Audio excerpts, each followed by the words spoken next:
Good evening, everyone. We would like to welcome those of you that are here at the Slyman Theater, downtown New Iberia, for our forum for candidates seeking the office of Louisiana State Senate Districts 21 and 22. Tonight's forum is sponsored by the Greater Iberia Chamber of Commerce, Iberia Comprehensive Community Health Center, and Leadership Iberia. There are a few announcements before we begin this evening's program. Our sponsors wish to remind you that tonight's program is purely informational. Neither the Chamber, Iberia Community Comprehensive Health Center, nor Leadership Iberia program endorses any particular candidate running for office. The last day to register to vote for the October 14th primary, in person or by mail, is September 13th. Online registration deadline is September 23rd. Early voting runs from September 30th, 2023 to October 7th, 2023, and Election Day is on October 14th. Also, the Chamber is posting forums to their YouTube channel, youtube.com/goodnewsiberia, and to the Chamber's Facebook page at Iberia Chamber. I would now like to introduce you to our moderator for this evening's forum, Dominique Jones, Leadership Iberia Alumni, Class 24. Thank you, Thomas. At this time, I would like to introduce the candidates. All candidates in this race were invited to participate. Those in attendance tonight are, in the race for Louisiana State Senate District 21, are Robert Allen, Henry Beau Lagrange, Stephen Swiber. In the race for Louisiana State Senate District 22 are Hugh Andre, Dexter T. Lathan, Blake Migas, and Panat Exanimane. Yeah, I'll get better with it. Zanaman. Each candidate will have 90 seconds for an opening statement. We will then ask a series of questions, which each candidate will have 120 seconds to answer, unless otherwise noted. Each candidate has also been given 2 rebuttal cards that he or she can use to take 60 seconds to comment on something the other candidate said during their answer. Those candidates wishing to use a rebuttal card will hold up their card after the other candidate finishes his or her answer to that question, and when recognized, will get 1 minute to offer their additional thoughts. However, the candidates should be selective about when they use these cards, because when their rebuttals have been used, that is it. If the candidate wants to use his or her rebuttal card, he or she should just hold it up so we can see it. Candidates, do you see your rebuttal cards at your places? To assist the candidates in keeping time, we have a timekeeper and timing lights situated down front. Candidates, when your time begins, the green light will come on. When you have 15 seconds left, the yellow light will come on. And when your time is up, the red light will come on. At that time, you must finish your sentence. If that takes more than a few seconds, the buzzer will sound to let you know that you must stop. So we all know what to expect. Let's try the buzzer. Due to the limits of time and to maintain a fair atmosphere, we ask that the audience hold any applause or other comment. All the questions I will ask tonight were predetermined. Questions were solicited from the public, and then an unbiased committee reviewed the questions submitted and came up with those that are to be asked tonight. All questions have been kept in strict confidence, and no one except the committee members and myself have seen them. At this time, we will start opening statements. We have the candidates sitting in alphabetical order by last name, as well as seating in the district they are running for. District 21 candidates sitting together, and District 22 candidates sitting together. After our question portion of the program, we will have closing remarks starting in the reverse order. We will now start with opening statements. Mr. Allen? First off, I want to thank the Chamber and all the guests for coming, putting on a great event. My name is Robert Allen, and I am running for State Senate in District 21. I'm a sugarcane farmer, a maritime captain, and a commercial alligator hunter. My priority is making Louisiana a better place to work and live in, making us competitive and being able to compete not just with our surrounding states, but also every state in the nation. The policy changes that I want to see at the forefront that are on the top of my list are insurance reform, tax reform, tort reform, and education reform. My motivation for running was watching both of my sisters get educated here and leave the state for better opportunities. I'll never fault someone for wanting to better their opportunities. I just believe those opportunities belong here in Louisiana, especially with the amount of resources we have here. I've got 2 young daughters at home, and I don't want to see them have to make the same decision that my sisters made. That's why I will work hard every day to make sure that Louisiana is more competitive and more attractive, and we can keep and maintain some of our youth from leaving. Thank you. Thank you. Mr. LaGrange? Thank you. Good evening, everyone. My name is Henry Beau LaGrange. I'm a lifelong resident of Patterson, Louisiana. I graduated from Patterson High School and Louisiana State University with a Bachelor of Science in Business Administration. Married to my beautiful wife, Margaret, of 41 years. We have 3 married children, and I have 4 granddaughters, and a 5th granddaughter expected in January. So we call it the 5-pack. I'm also a licensed real estate broker, a commissioned notary public, and a small business owner. I've recently retired from St. Mary Parish government after 33 years as a public servant to the citizens of St. Mary Parish. The last 27 years, I've served as a chief administrative officer, having had the opportunity to serve under 5 different parish presidents. During that tenure, I was responsible to prepare, manage, and administer a $35 million plus annual budget for St. Mary Parish government. So I feel that that experience and those qualifications will allow me the opportunity to work on insurance reform and education and workforce training. Thank you. Mr. Swiber? Good evening. My name is Stephen Swiber. I'm also running for Senate District 21. Like my other fellow candidates, I was born and raised in this district. I grew up in Morgan City, but I attended Berwick High School because that's where my mom taught school. Once I was done with that, I went to Tulane University, where I got my bachelor's in political economy with a focus in law, economics, and policy. I followed that up with a master's in energy management, knowing that I was going to come home and take over the family business, which is in the offshore construction, servicing the oil and gas space, and also the dredging market, servicing coastal restoration. Since I've been in that position, I've also had the pleasure of serving my community in several organizations, including serving on the boards of the Land Trust for Louisiana and St. Mary Excel, a local community advocacy organization.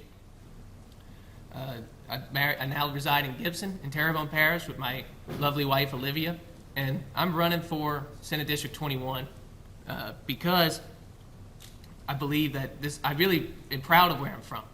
You know, I'm proud of this community, and I believe that we have not only the most hardworking and ingenious people, but also the best, abundant natural resources and some of the best culture and the best outdoor recreation. We have the formula for success here, but we've been hampered by bad government. We cannot keep sending the same people up to Baton Rouge and expecting different results, and I believe that we could be an agent for change this year. Thank you. Mr. Andre? How y'all doing this afternoon? My name's Hugh Andre. I'm running for Senate District 22.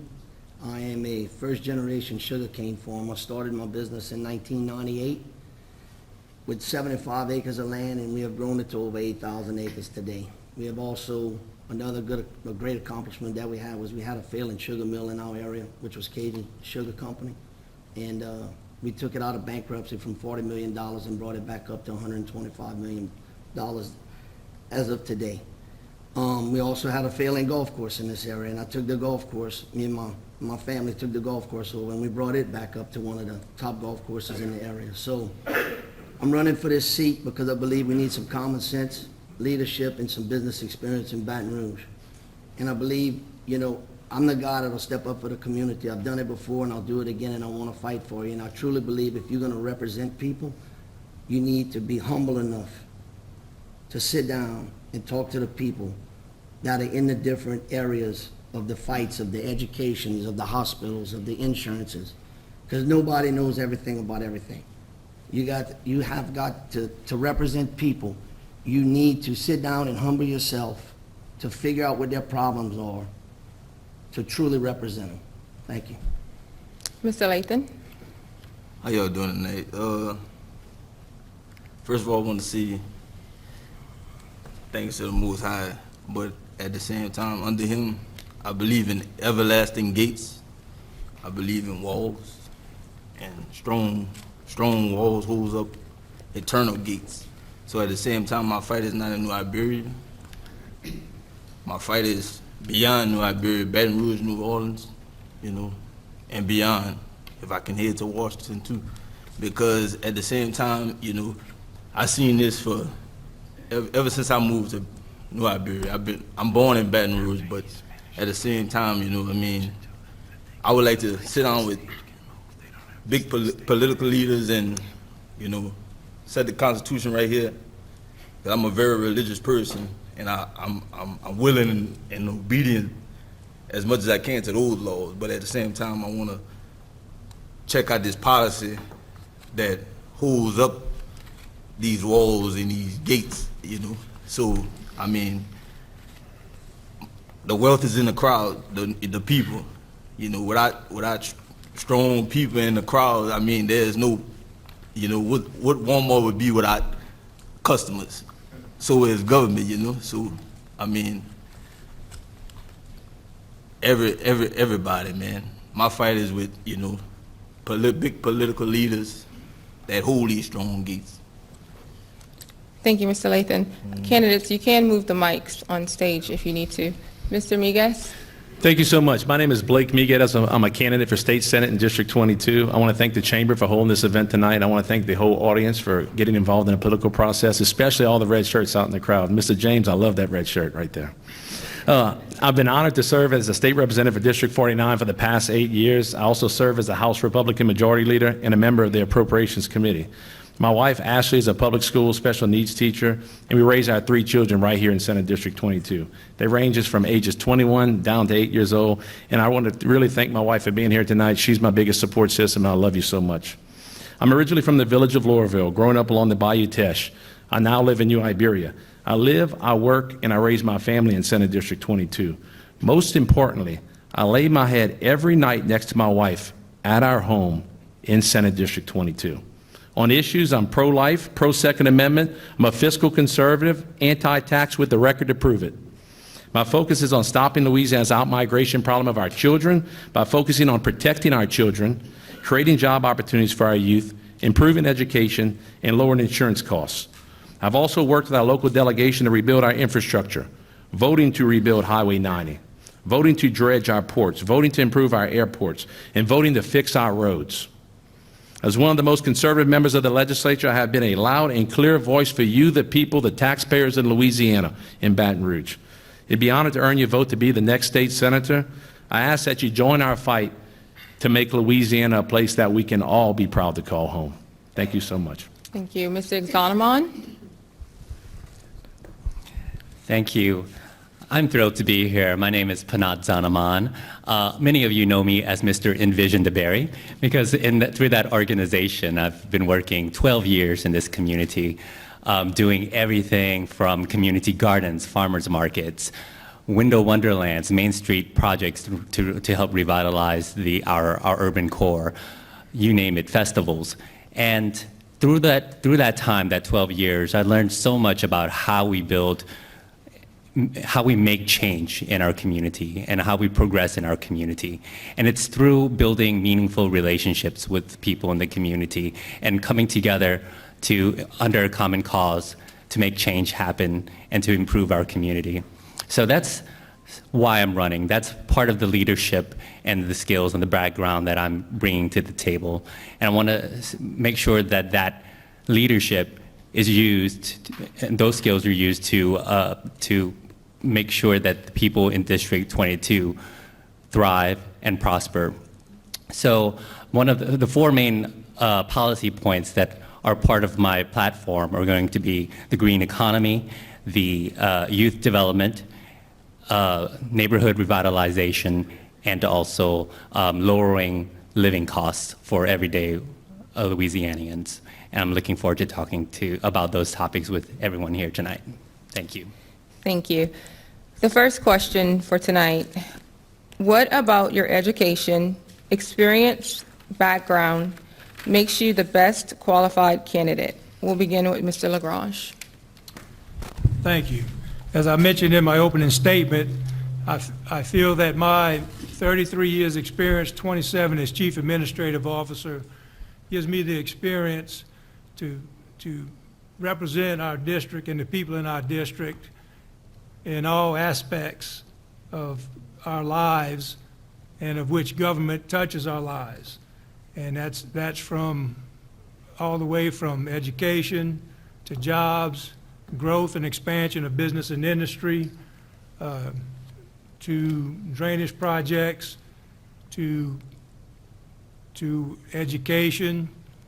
And my experience in all of the projects and the things that I have worked on over the last 27 years and been responsible for improvements in St. Mary Parish give me the opportunity and experience to bring forth that knowledge in Baton Rouge and to be able to work on the various policies or laws or statutes that may affect us both positively and to fight those that will affect our region negatively.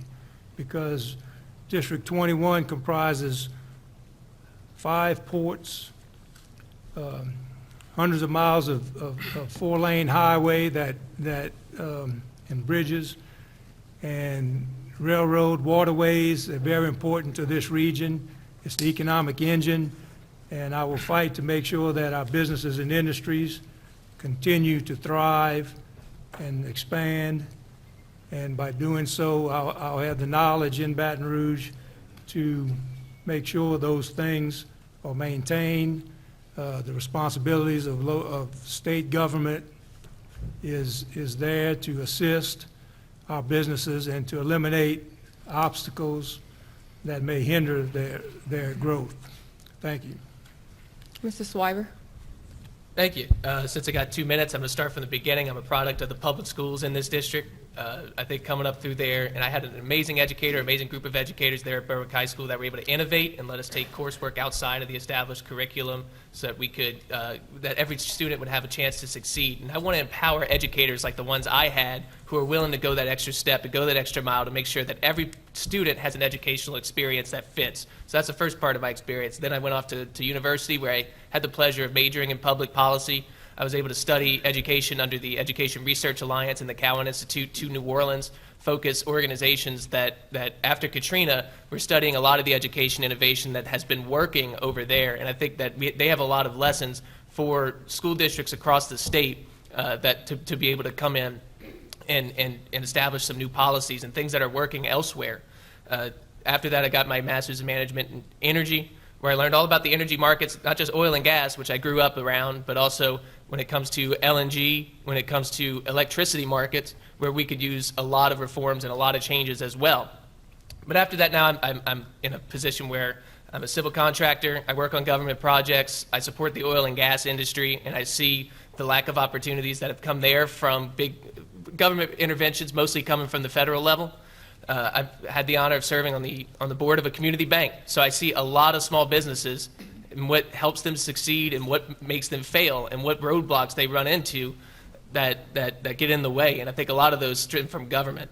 So my experience is pretty well rounded. I think it lends itself pretty greatly. My wife is a veterinarian, so I almost feel like I'm a secondhand veterinarian. I think the commercial, the agricultural industry, all of these things, they all need our help and they all need to get government out of the way. And I believe I know and I have the tools to get that done. Thank you. Mr. Andre. Well, my education is pretty much hard knocks. I can tell you that. Running a business at a young age and having to go through all the adversity that we had just in the farming industry itself, just with the hurricanes and freezes, with this drought that we're incurring right now, you have to learn to maneuver and you have to learn to adapt to the situations that you have at hand. I know that the government has a lot of obstacles and hurdles that we have to deal with, but you got to be able to sit down and you have to be able to have a conversation with people to move the needle to make things happen. Going in there with a closed mind is not the answer at all. You got to go in with an open mind. You got to listen to the other side. You got to work with people, and that's how you move the needle forward for the community.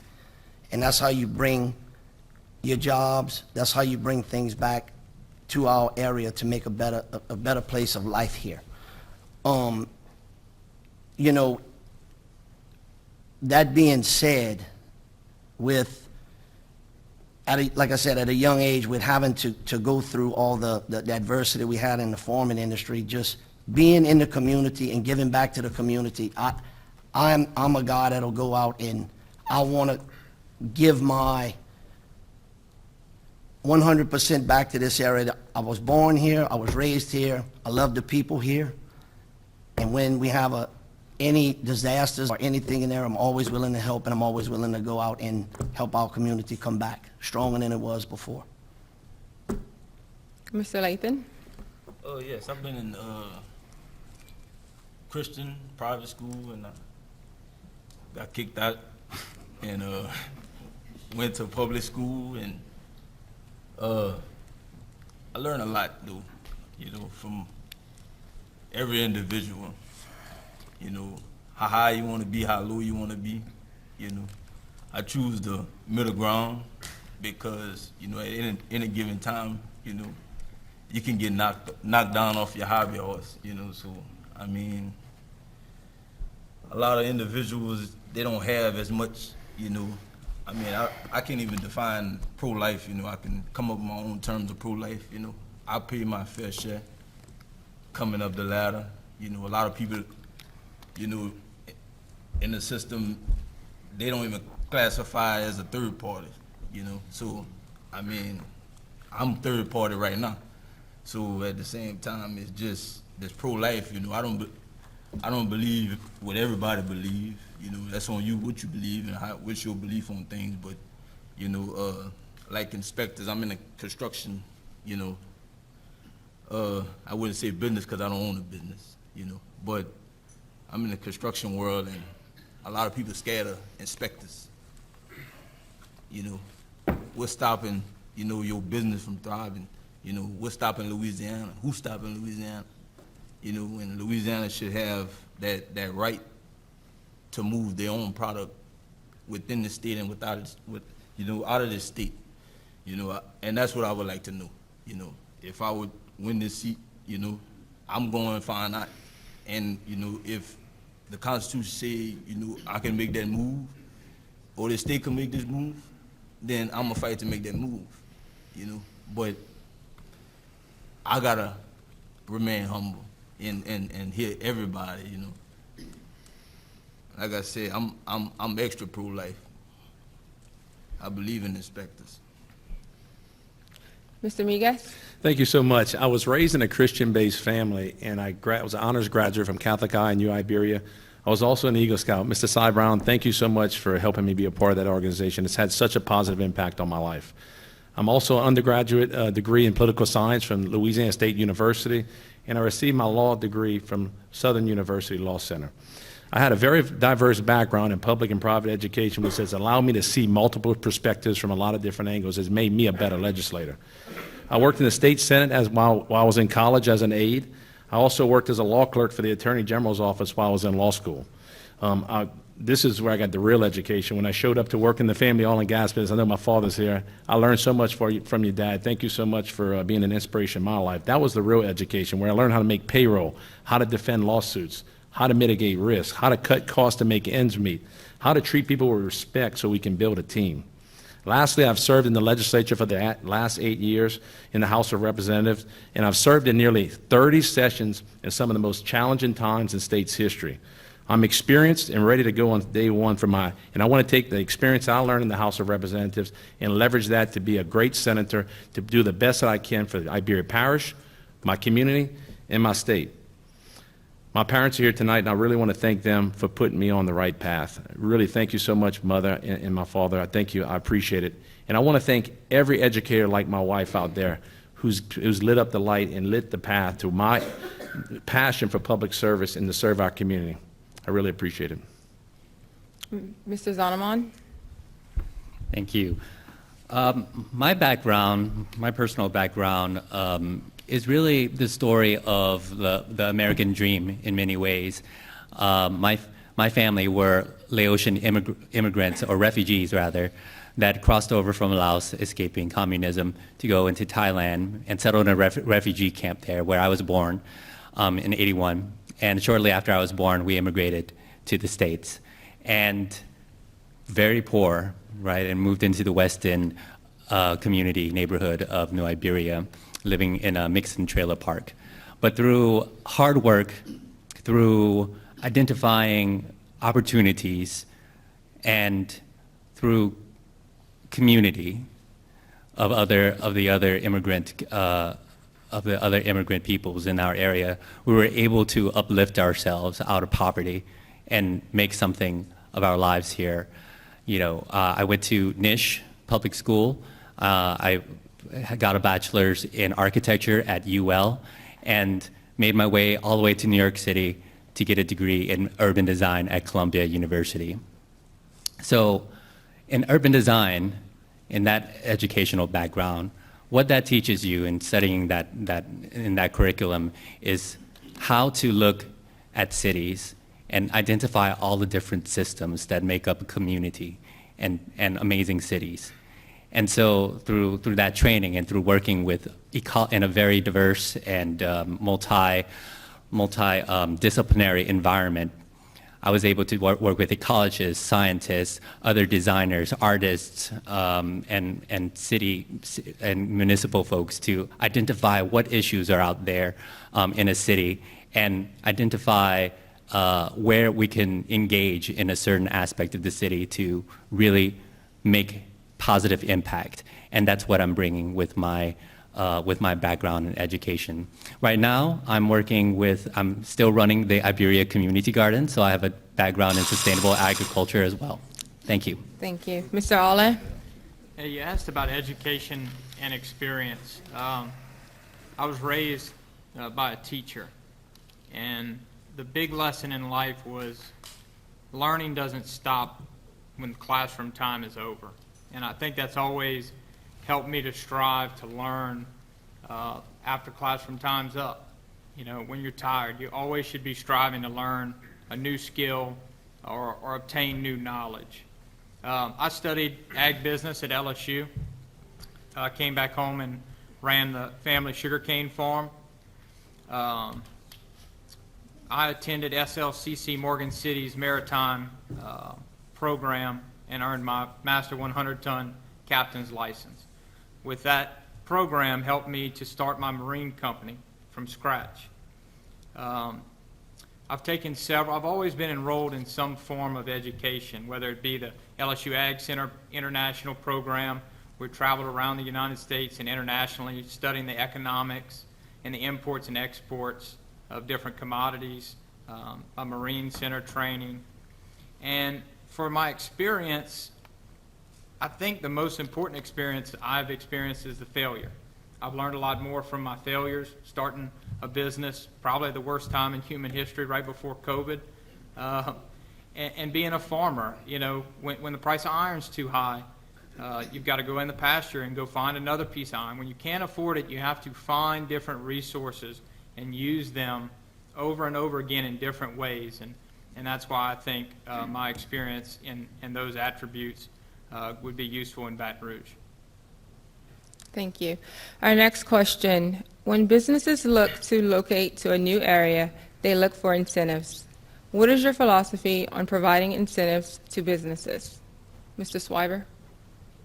So first of all, what I don't believe is in giving the taxpayer dollar to a private business. I don't think that's the natural, organic way. I believe in creating an environment where business can thrive. And right now, we've got the highest sales taxes in this state in the entire country. We are number one.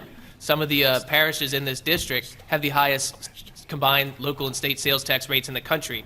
Then we have a system that doesn't centralize the collections. You have to pay each parish individually. They have to collect that tax individually, creating a huge burden on those areas. And then we are regulated out the wazoo.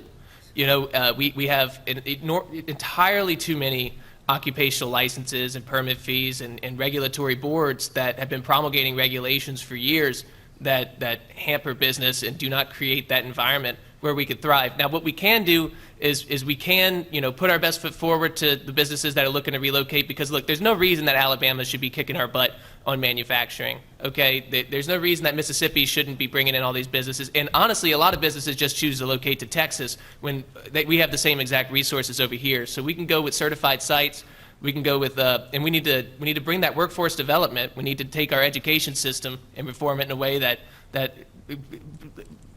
breeds next year's worker, next generation's worker, the people that they're looking to hire when they are deciding where they're going to move. That's the kind of environment that brings in business. It's not who gives the biggest handout, because I tell you, the states surrounding us are not beating us in that regard. It's not about the handouts. It's about how easy is it going to be to do business when I get here, and they want to see good hospitals, they want to see good education, they want to see an environment that allows them to thrive. And if we do that, we will start to see some of those sectors that are currently passing us over for other states start to come in here. Thank you. Mr. Andre? Yes, ma'am. First of all, on the business side of things, I think we need to take care of the businesses that have been here with us first, before the new ones, the 30 to 40 to 50-year-old businesses that have been here. We need to make it a lot easier for them to continue doing business here so they can also grow. The new businesses coming in, we need to invite them. We need to get the government out of the way. We need to not have all the red tape for them to build the new buildings, to come in those aspects. The other things we need to do is we need to educate the kids from a young age. I really believe that the education of having these kids with some sort of, you know, shop classes or, you know, things of that when they're at a young age. So when they come out of high school, going into college, they can go to these businesses and they can work, and they're not so far behind the eight ball. They have no idea they have no common sense of anything at all. And I think that's a huge problem that we have, is that our younger generation coming up, that's why our workforce is slacking so much in this area. Mr. Lathan? With that being said, you know, I would like to look at, you know, if once in the seat, if I was to get the seat, I would want to look at the policy on all these things, you know, the taxes for businesses, because I would like to welcome, but unwanted, you know, because of the population or whatever, population decline, like when it comes to generator or whatever, they need a supermarket bad out there and they can't get it. I don't know why. Maybe because it has to be 10,000 per, you know, I don't know, in a district or something, like 10,000 people in population or whatever. But I would welcome, and at the same time, I would push for a set rate, you know, so nobody won't get, you know, ran off because of high taxes. But I would like to show the Americans, well, Louisiana people, where their tax dollars going to, where is it going to, because at the same time, I mean, if it's going in this slot, you know, that could pull away from the business side of things, because so much is going into one slot. You know, on the financial side, you know, I mean, I'm $100,000 in debt, but at the same time, you know, I mean, accumulated, I'm like 230. So at the same time, I'm learning how to work down deficit. I'm learning these things, you know, and the bigger you are, the bigger your debt, you know. Everybody equal. So, I mean, the most satisfied person is the person in the crowd. So I would like to, you know, let them know where their money going, how much going in each slot, all those things. Mr. Miguez? Could you repeat the question, ma'am?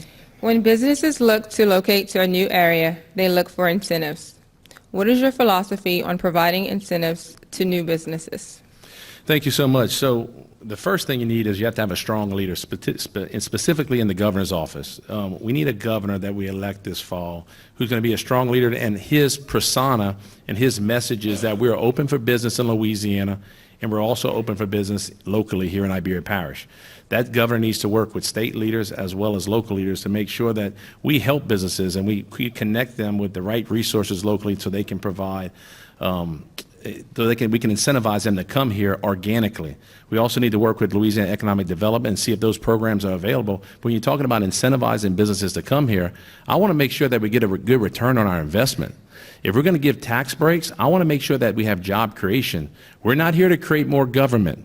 We're here to create jobs so people can they can live here in Iberia Parish. We can have more rooftops here in Iberia Parish, collect sales tax, income tax, and invest back here in Louisiana. And jobs, that's jobs for our black community, our white community, our Hispanic community, our Asian community. That's jobs for all of us.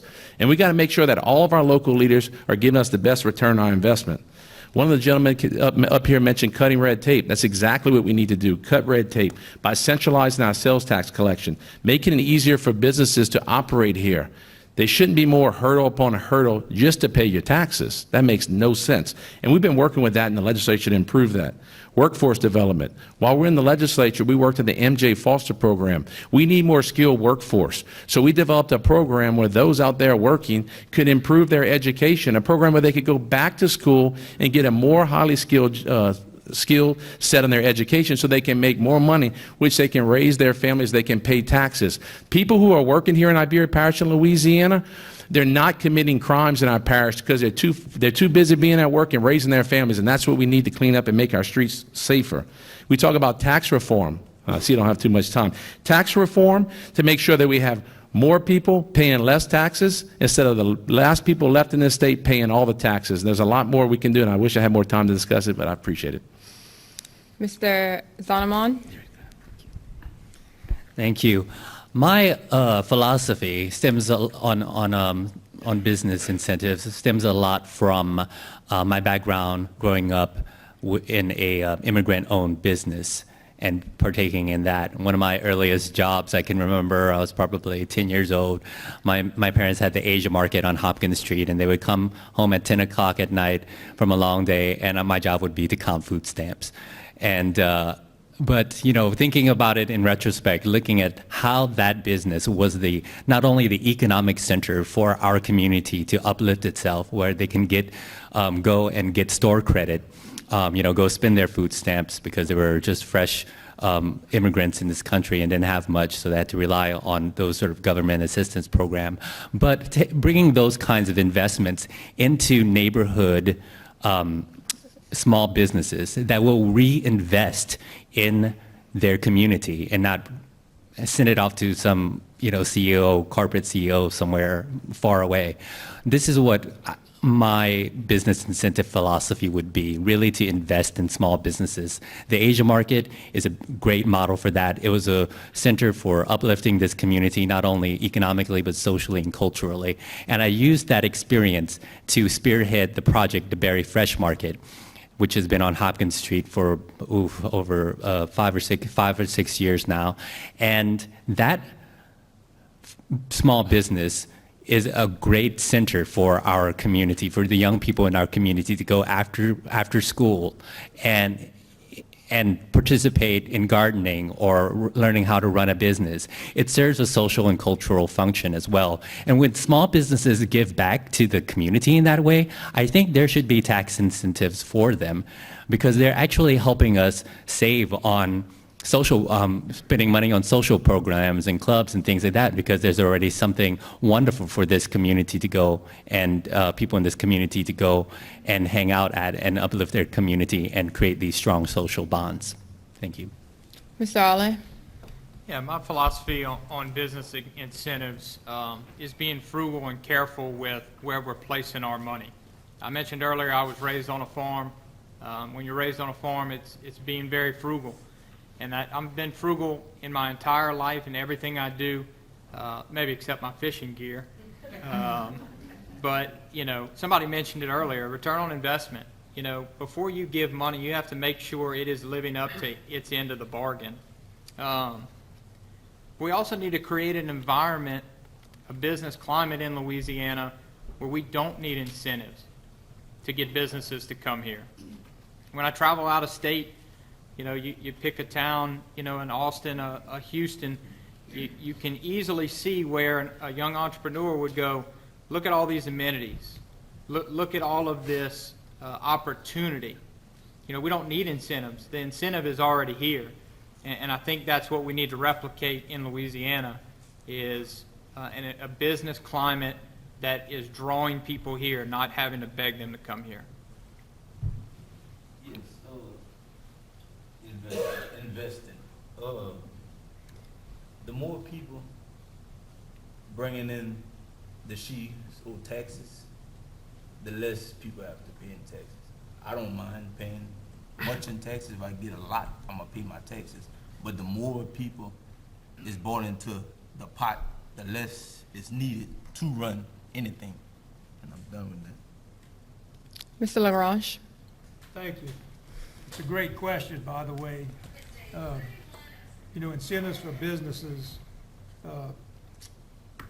should be there for our existing businesses. We have many large corporations and businesses throughout this district who are able to take advantage of these tax incentives.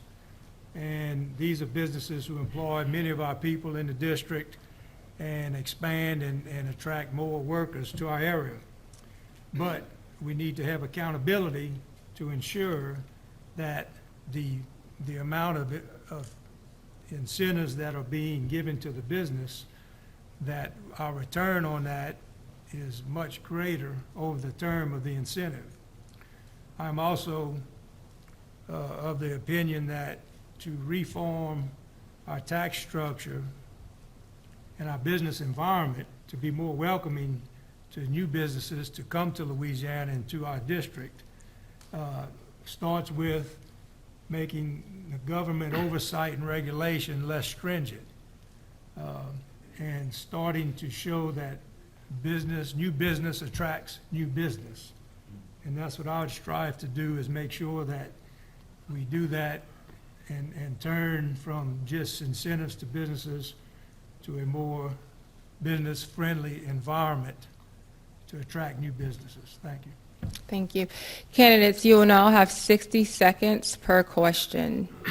The next question, what are the top, Can I rebuttal something real quick? yes, The question I got, I work and I got two businesses where I manage a lot of people working here. And I know we're trying to bring businesses here, and I guess the question I want to ask Blake was, you know, the Iberia Research Station is supposed to bring a vast amount of jobs, and I know you were against it, and I'm curious why you would be against that UL Research Station here in Iberia Parish that would bring those jobs here. Can I answer that question?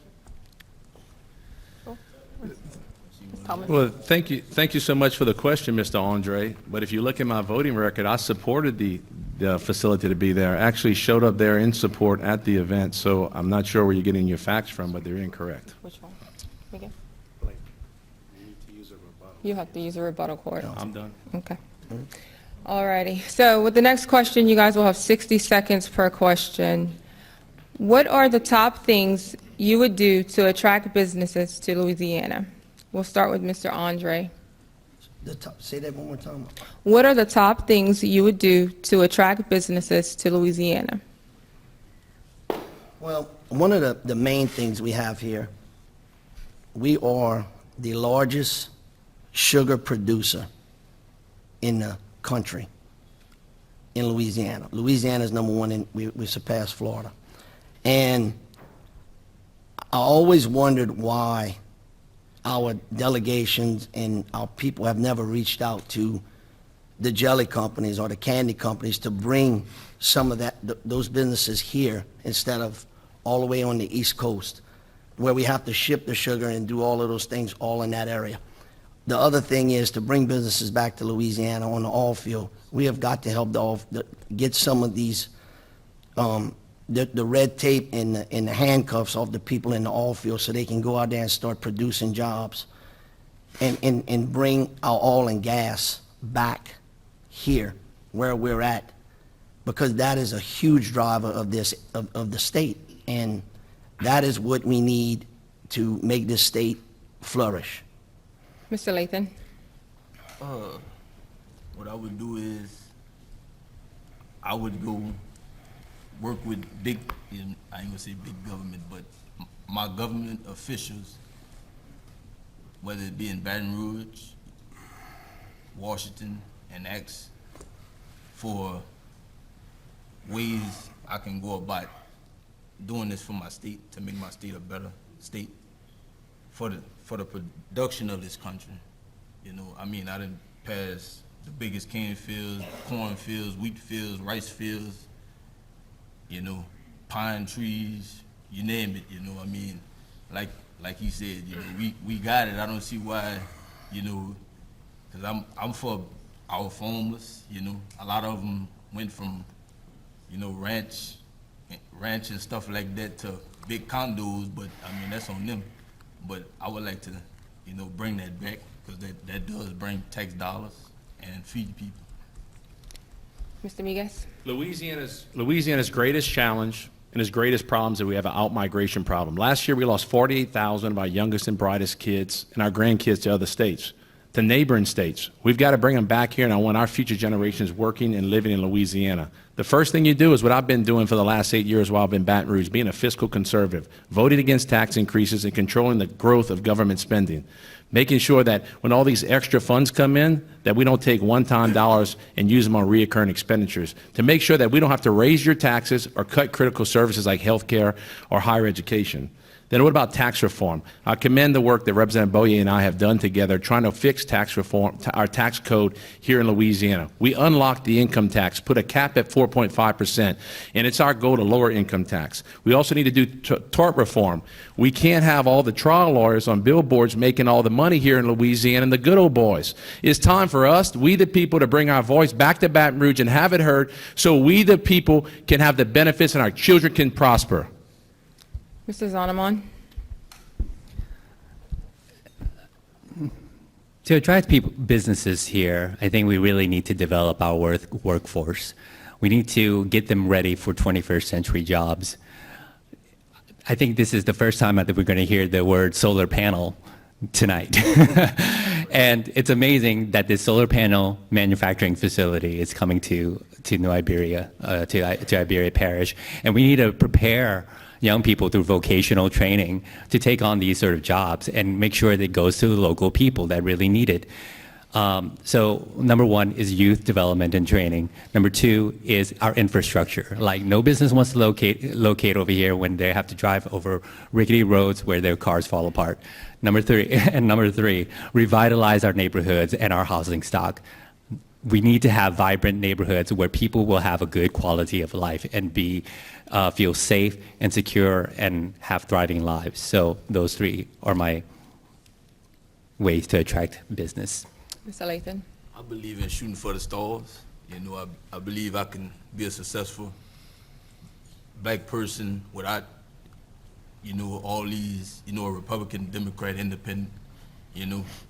I mean, I did it without it, so, I mean, I want to help people outside of government in the crowd, you know. I mean, when it comes to that solar, I got a Mercedes, I have two, and they both have electric, you know. I mean, they're the first shooting stars, so at the same time, when everything go electric, you know, it don't have to be the lowest people get those jobs, because, I mean, you don't know what to do without the experience. So, I mean, those people need to climb up the ladder and open up slots below where they was for the lower people to grab those slots, and we could bring in these taxes. Mr. Allen?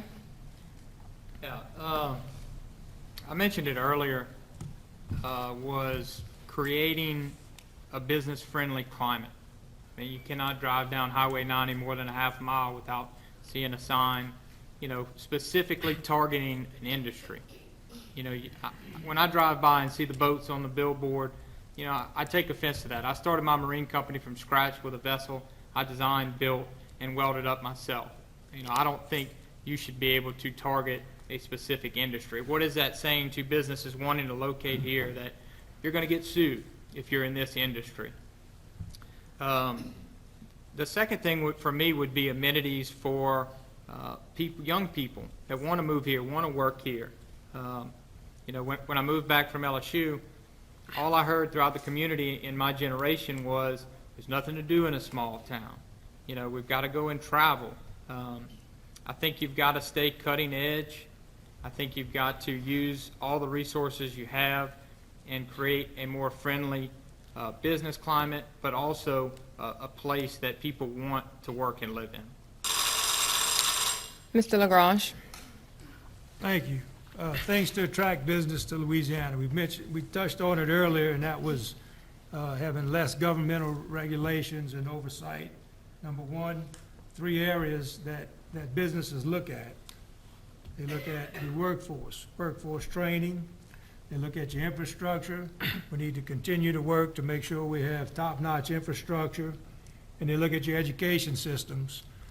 So when they do bring their staffs in and create a new business, they want to make sure that all of the pieces in the community that they will integrate into will be there for their employees. So those are the things that I would work on to attract new businesses in Louisiana. The final thing that I want to say is that we have so many raw material businesses and industries in our district that create raw materials, and we need to find the add-on industries to move down here to be able to take advantage of that. Thank you. Mr. Sorry, Swi- before my time starts, can you repeat that question real quick? Sure. What are the top things you would do to attract businesses to Louisiana?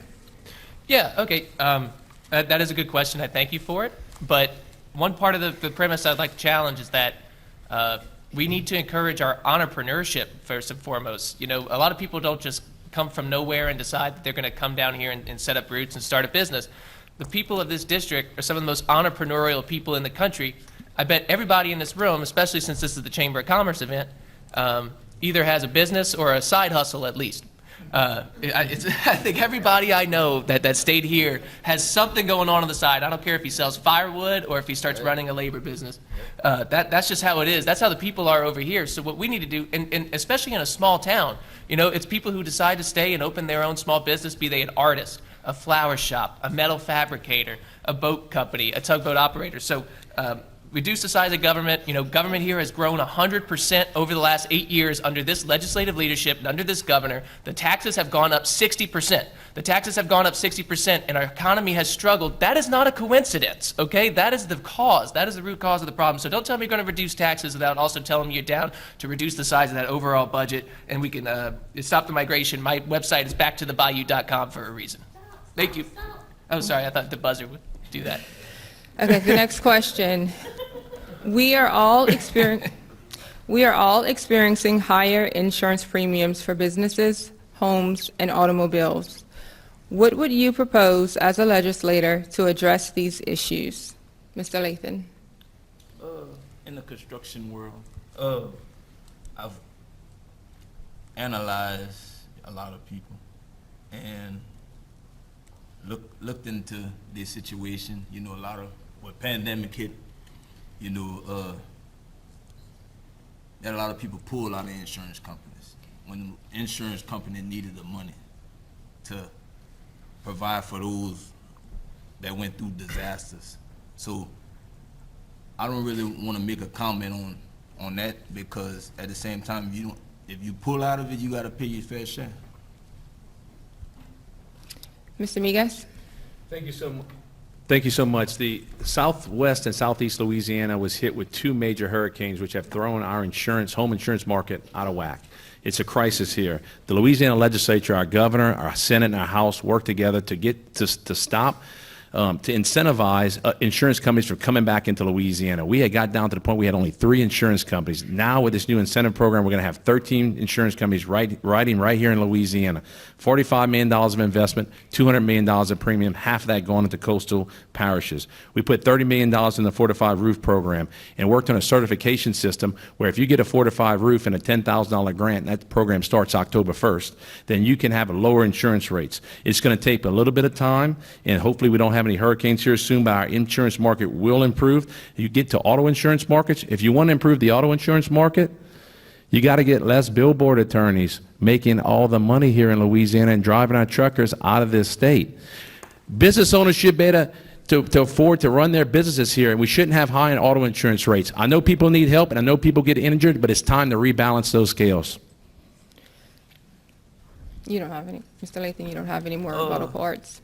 Mr. Lathan, you don't have any more rebuttal cards. Mr. Zoneman? Well, this is a high insurance rate just ties into the larger picture of just higher everything and higher cost of living in general, right? And we were talking, Mr. Miguez mentioned about storms. Coming from a farming family, yes, we were affected by the storms. We're really affected by the winter storms and now the current drought. So climate change is here and it's happening, and we need to be able to adapt to this so that we can tackle these issues together.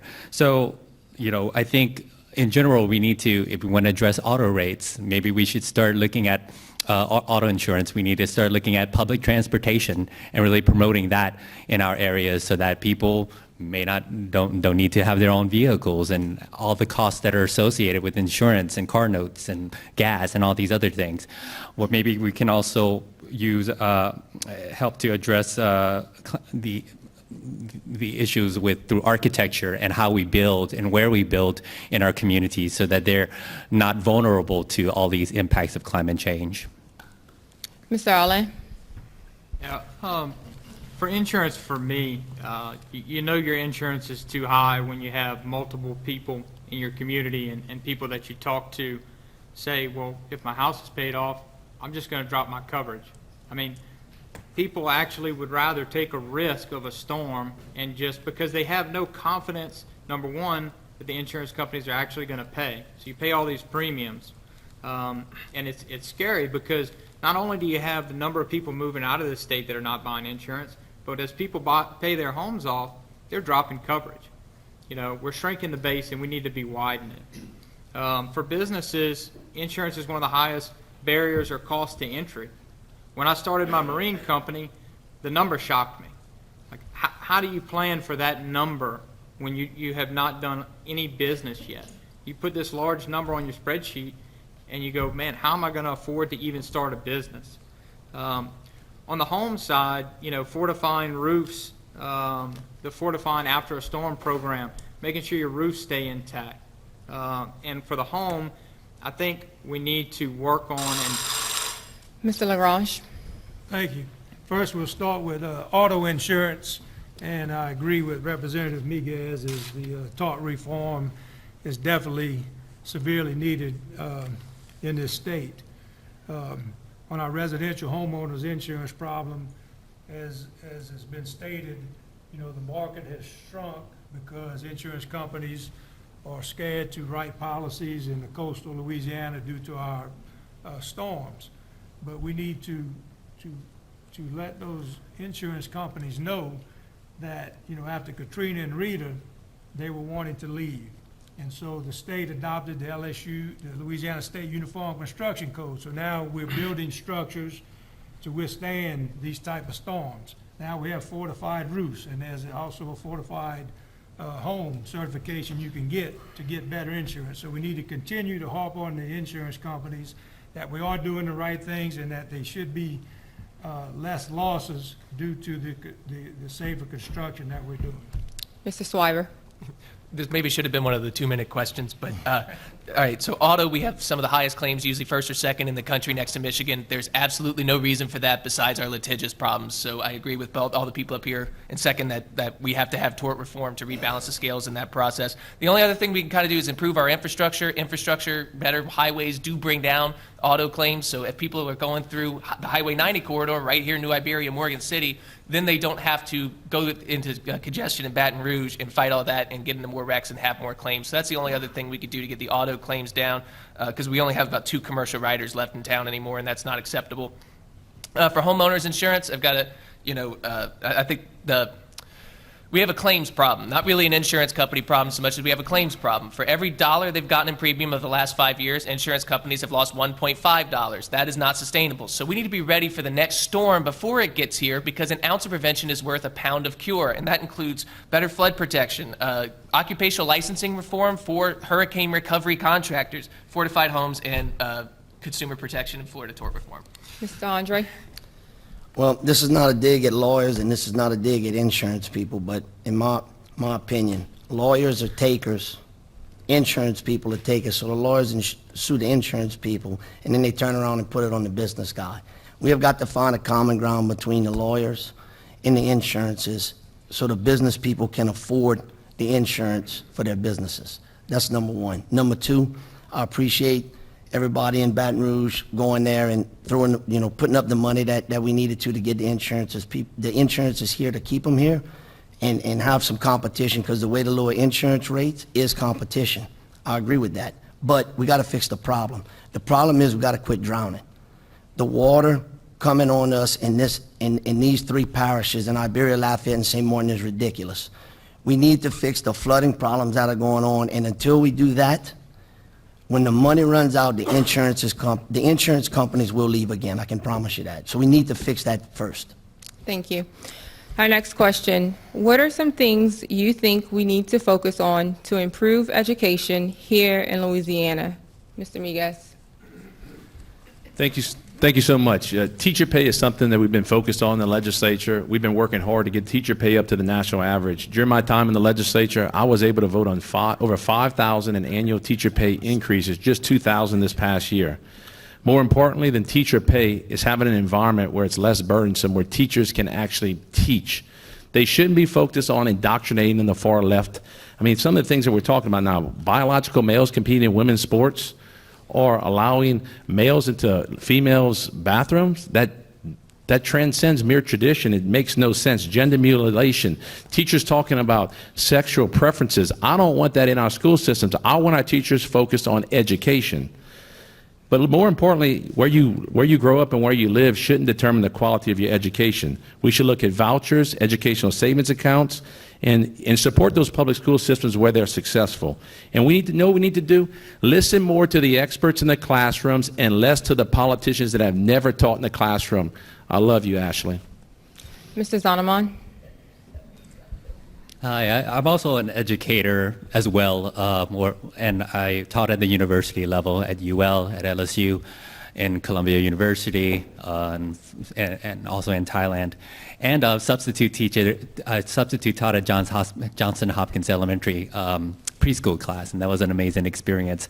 And so I would love to see, early childhood education, get these young kids off to a really good start in life and a really great head start. I mentioned earlier about vocational training for our young high school students that are about to go into adulthood and start supporting themselves. Let's get them prepared for these green jobs that are coming into our area and get them ready, training in high school. And also after school programs, those are really important in communities where so many families are under so much pressure and working two jobs. So we need more after-school programs that help support these young people after they leave school and go back home and have more engagement and more things to do. Thank you. Mr. Allen. Yeah, as I mentioned earlier, I was raised by an educator, and I'll never forget the story of, what Mom was making back then. It was more fiscally responsible for her to just stay home. I think you've got to pay teachers in order to get them the lifestyle that they can live and still raise kids, but still have enough money to teach. I think we need to incentivize our teachers and our administrators to do a better job. Have a system that incentivizes them. And when the results come back and they're not what we need them to be, we can't move the goalposts.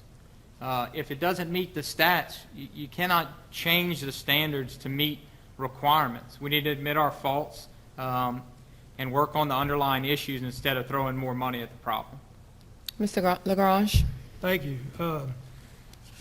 My daughter's a teacher, currently a guidance counselor. My wife served as a substitute teacher for about 10 years. So the first thing is we have to create the environment to let them teach. There's too many things outside forces that inhibit the teachers to actually teach our students. So we need to do that.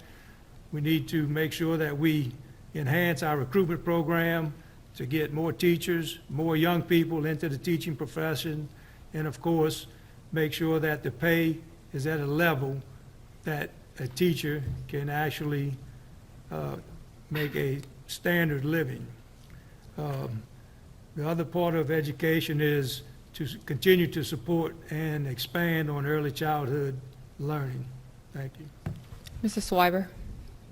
Yes, I do echo both sentiments as far as early childhood education. I would love to see us get to a point where we have universal pre-K available to, and in a privatized market, right, in a voucher system where the money follows the child to a development system that works for the parents and for those students. I agree with workforce development. We've got to try to gear our education towards the needs of tomorrow's workforce and make sure that kids understand that there's a lot of dignity in a prosperous life, even if you don't get a 4-year degree.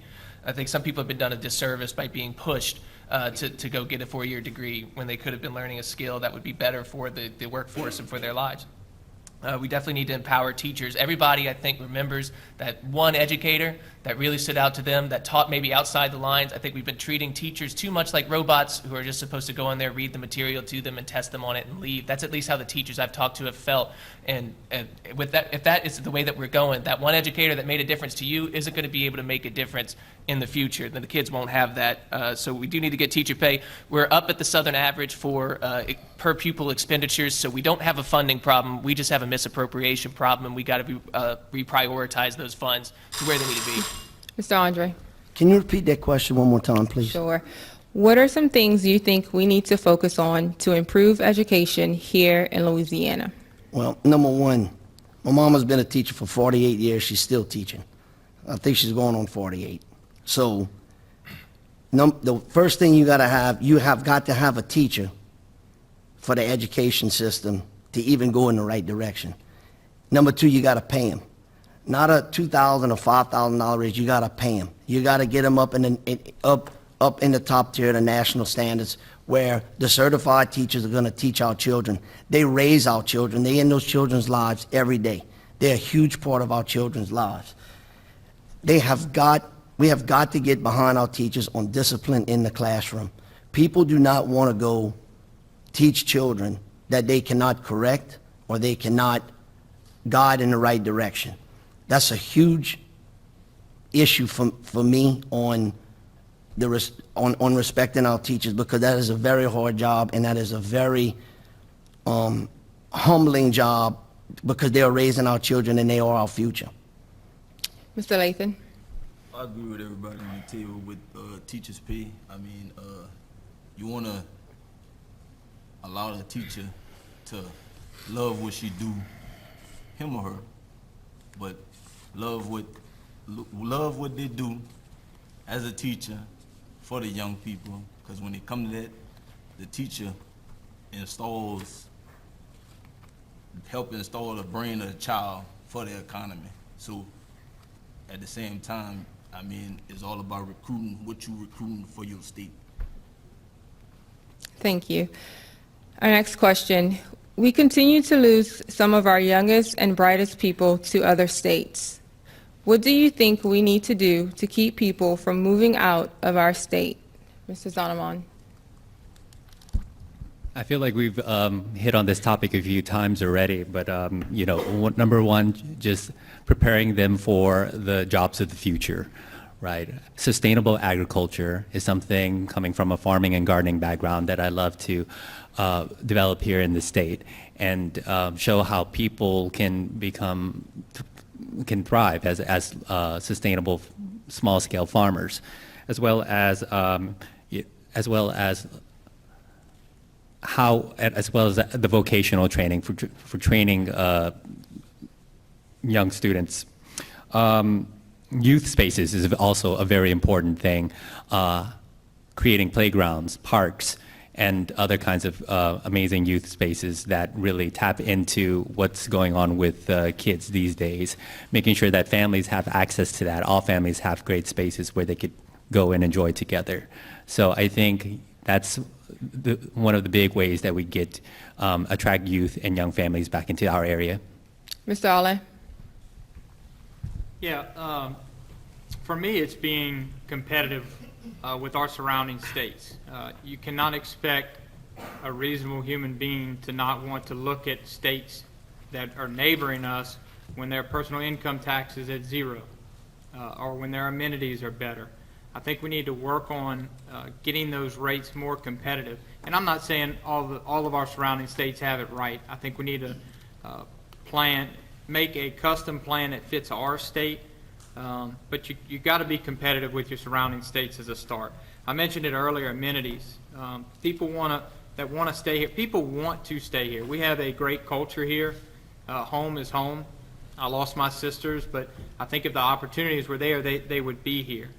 Not just opportunities and amenities for now, but for the future, opportunities for them to grow. Workforce training. We have all kinds of different programs, different schools, vocational training that someone can go and get some more education and advance themselves. So opportunity is big for me. Mr. LaGrange. Thank you. I agree that one of the things for out-migration is quality of life amenities. The other part is, again, our tax structure.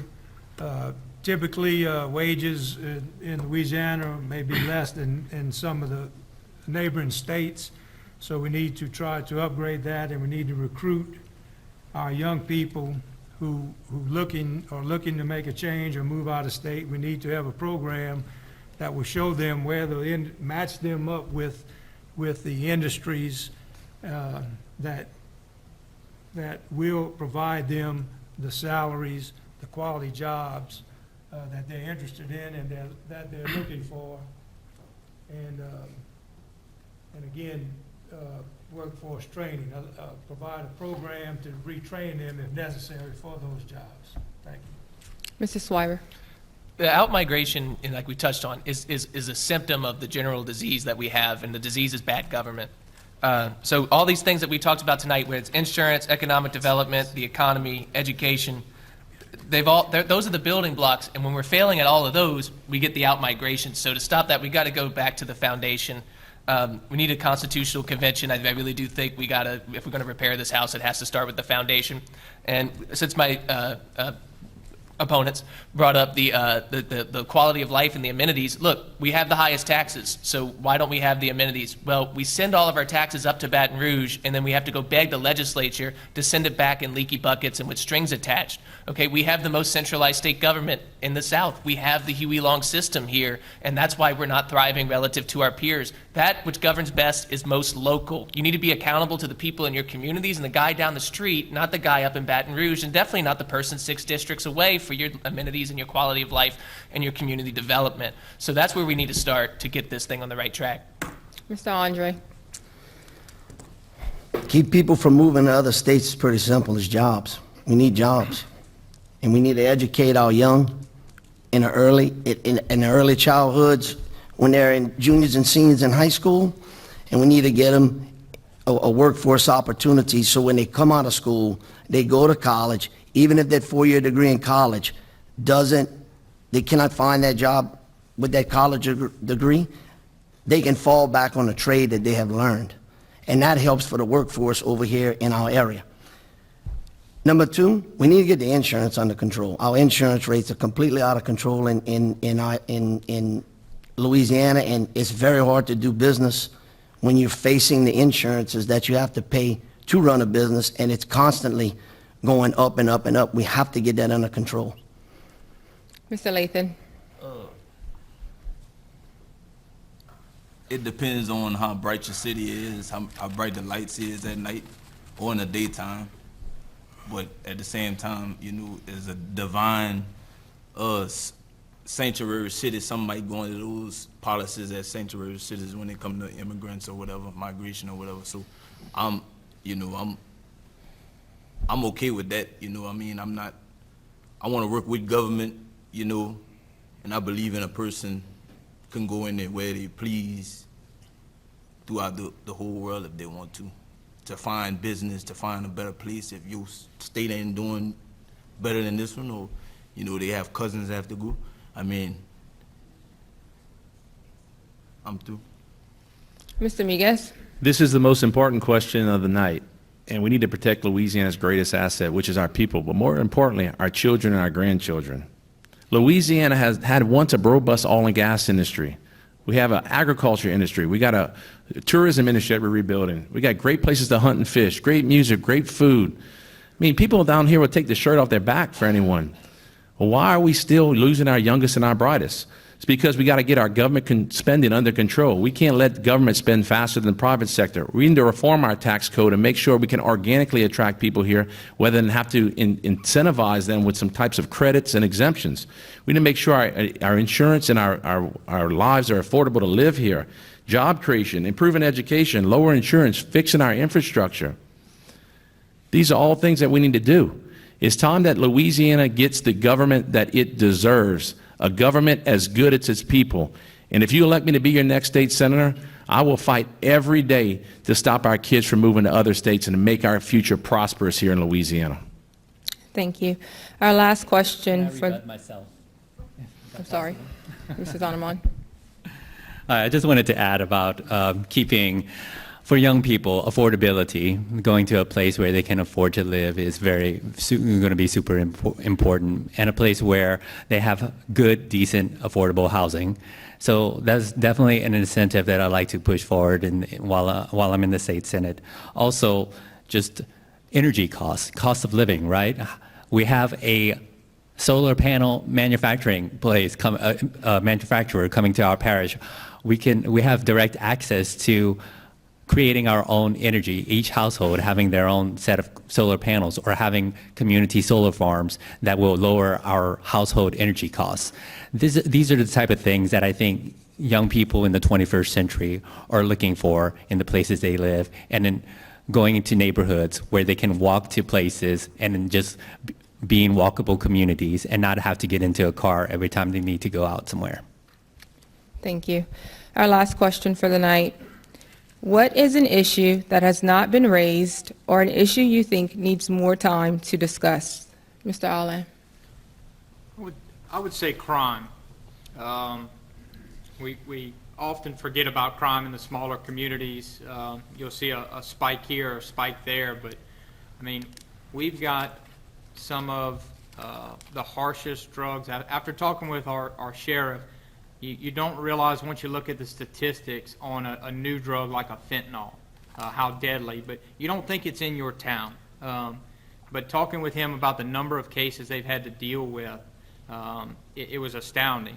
So I think crime, in the short term, we need to be able to give the local law enforcement agencies the tools to combat new problems as they come up.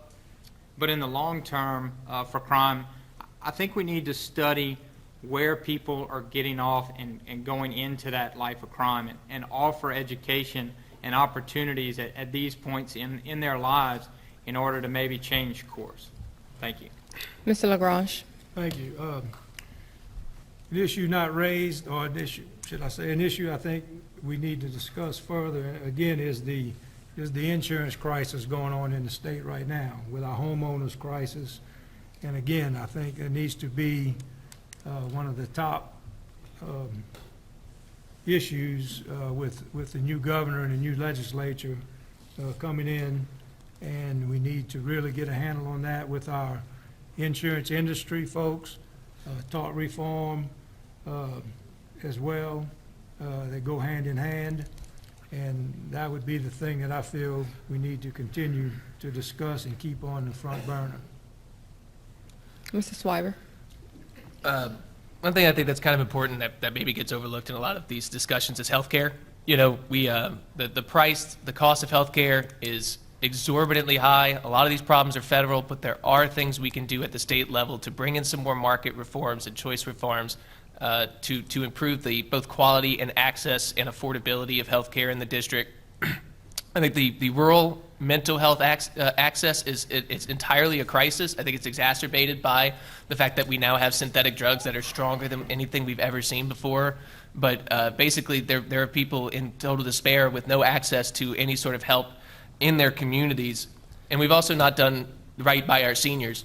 You know, a few years ago, the legislature had the opportunity to pass a reform that would keep the seniors who weren't ready to go to the nursing home out of there receiving some home care, and it would have saved the state the taxpayer hundreds of millions of dollars, and they decided not to do it when the nursing home lobby spoke up. So so keeping the special interests out of that process is also going to be vitally important, but we need to increase access and affordability of health care, especially for our seniors. Mr. Andre. Number one for me is crime on this question. We have got to back our law enforcement. We have got to back our law enforcement to reduce our crime, and we need to pay them. We need to pay these guys and ladies that are out there working 24 hours a day, 7 days a week, protecting all of us, and give them an incentive to want to be in that line of work. Number two for me is infrastructure. I think the roads are horrible. I think it's really, I think the state needs to step up, and they really need to take, they really need to grab the bull by the horns on this, and they really need to start doing a whole lot of maintenance on all our roads, on the sides of the roads, on the drainage, on all of those things. That's why our roads are falling apart. We have absolutely no maintenance on our roads, on our bridges, and that's a huge problem here, and that's why our roads continue to fall apart. Mr. Lathan. Mine would be the seniors. Don't forget the sacrifice, of the past years that have us to where we are today, in a building like this. You don't forget that I died behind it. So at the same time, the country sacrifice, when it come to Israel or whatever, a lot of these, cities and towns, states is under policy of sanctuary city because of that. So at the same time, the seniors, they need better care, transportation to get where they need to go. I've talked with a lot of them, they feel mistreated. They went to war and they don't have the resources they need, the transportation, and the cost is too high what they need in medicine. Mr. Miguez. Thank you so much. Crime prevention would be the issue that I would cover. Support for our law enforcement without raising taxes. I was proud to be an author of SB 33, which helped incentivize and pay more to local law enforcement, like sheriff deputies and local police departments.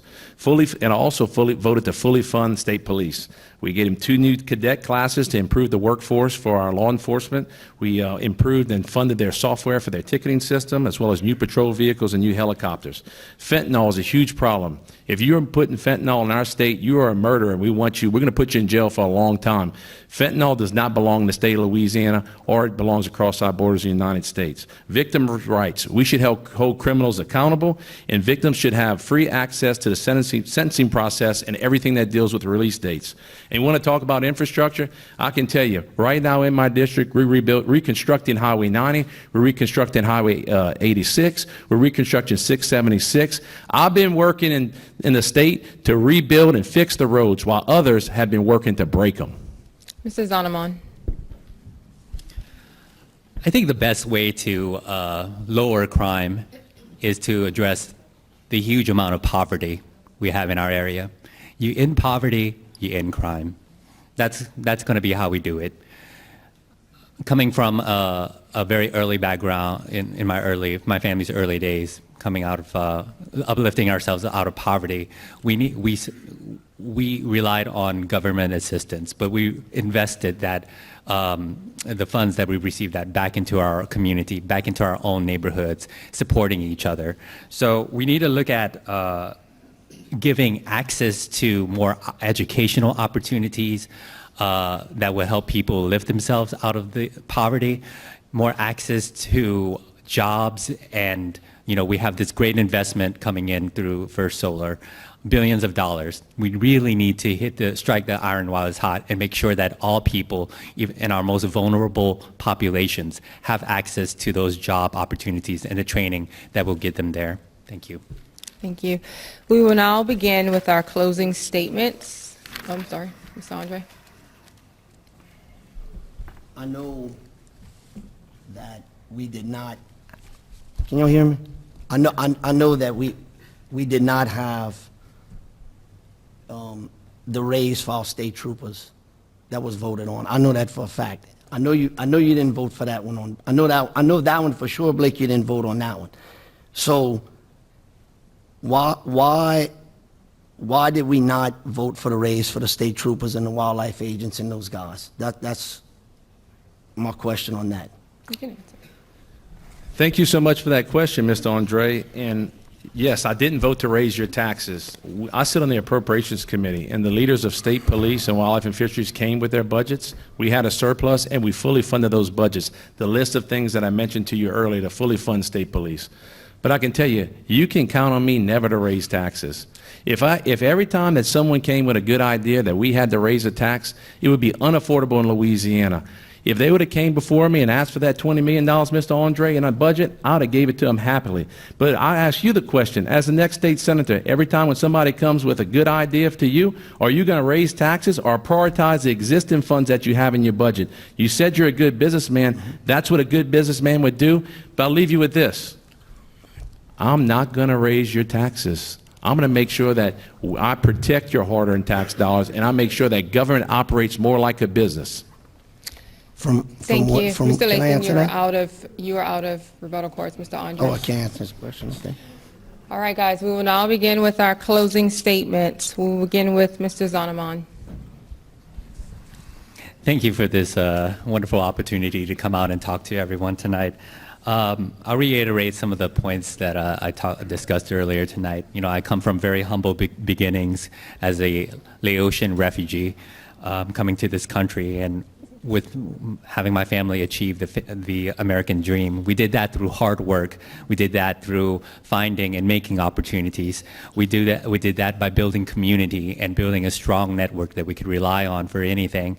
And those are the values that I want to bring to this position and to the community, and for us to identify opportunities and give everyone access to that, for us to build stronger communities and make sure that we bring everyone to the table with wonderful ideas.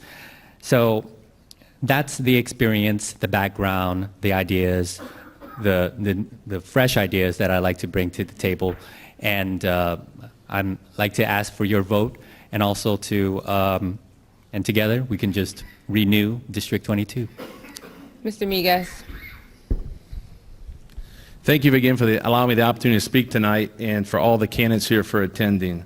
Again, I'm the only candidate in this race with legislative experience who has been endorsed by the Louisiana Republican Party, the Louisiana Committee of a Conservative Majority. I have a 100% lifetime voting record with right to life, the Louisiana Hospital Association, the Louisiana Home Builders Association, the Louisiana Association of Business and Industry. I have a 100% lifetime score with small business, the Louisiana Shooting Association, the National Rifle Association, and the Louisiana Realtors Association. Again, I'm a conservative.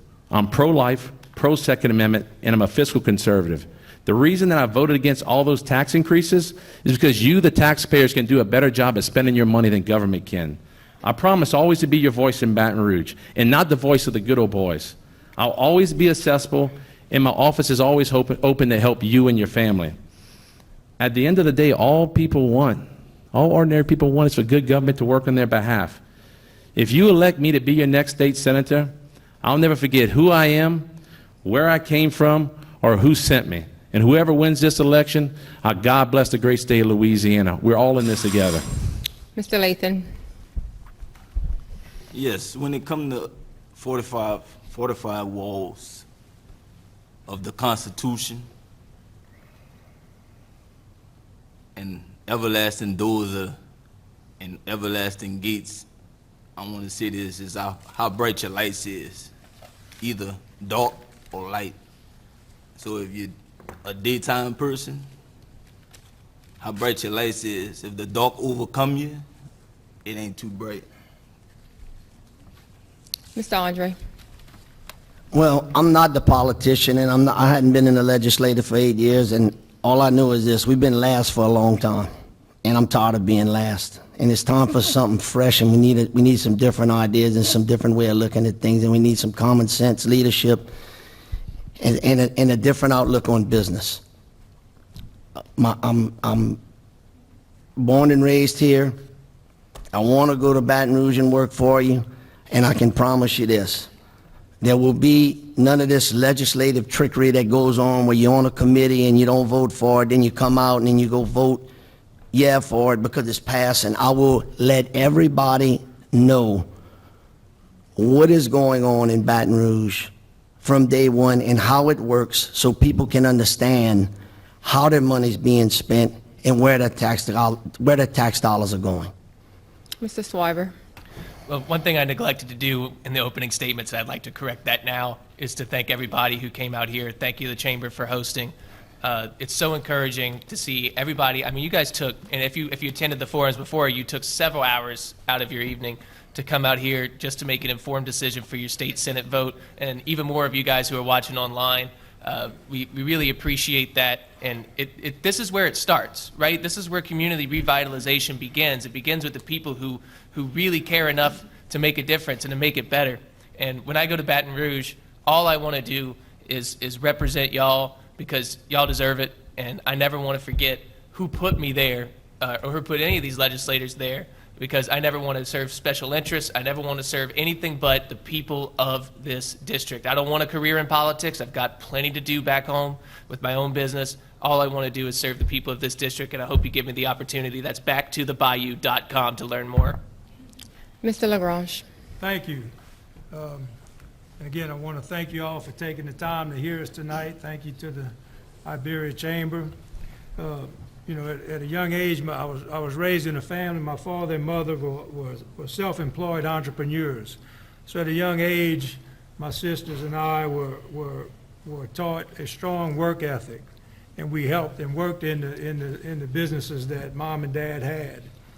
And then I moved on during my career as the Chief Administrative Officer of St. Mary Parish.